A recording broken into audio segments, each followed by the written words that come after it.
Welcome to Geeknson's newest series called How Does It Fit?, where we master the art of taming table-hogging games. So the idea is that we pick a game, set it up on the table and see how does it fit. Today we'll be tackling Twilight Imperium 4th edition, a very special game, which is very well known for taking every available inch of space. But don't worry, we have just the tables to tame this beast. So, enjoy! It is time to release the beast.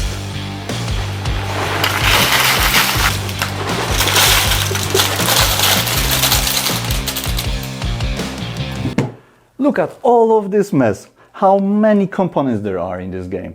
And now it is one big pile of mess. But don't worry, we will do something about it.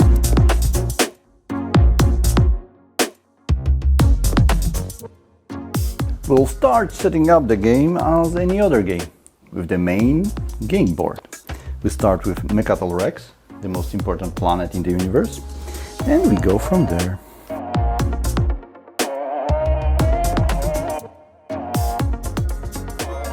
Next thing to do is to seat the players. So now we'll use the armrest to place all the player sheets on the table, like that.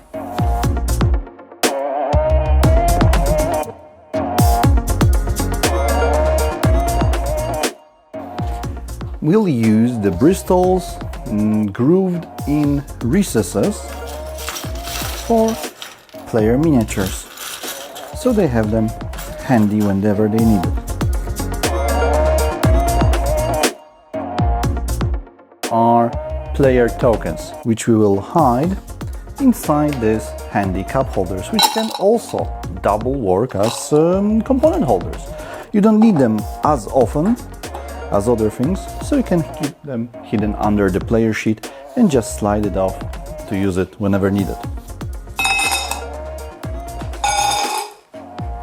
Now we have some tokens in those little acrylic bins, which we can keep like here and there.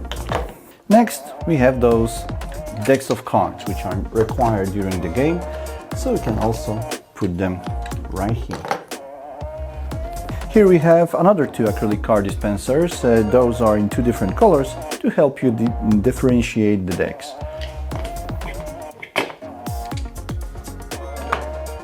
Of course, if those decks get in the way, you can always move them whenever needed or pass them on to other player.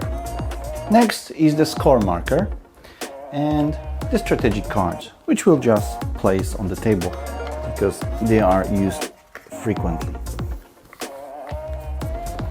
Each player will get their own deck of technology cards, which for now we will keep near their play area. As you can see, the player sheet doesn't quite fit on the armrest, so due to this we will use the acrylic player board to expand the play area. To do that, we will attach it to the card rail, and here we go. Now it is firmly on the acrylic player board, which also can be moved around. Next thing to give to the players are planet cards. Each player starts with a couple, at least one, and we'll get more throughout the game. The idea is you can use the card rail for that, to place them like that and keep them so you can see which ones are still active. One very neat thing that can make your game more enjoyable is the fact that you can use the card rail for strategy cards.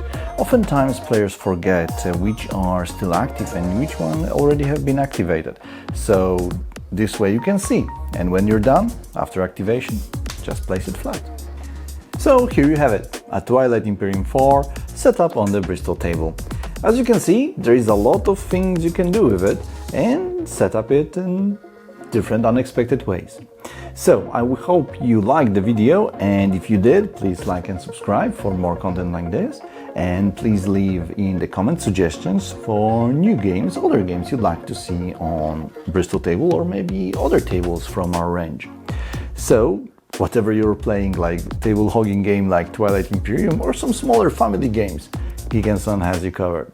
And remember, keep your games tight with Geeknson's mind.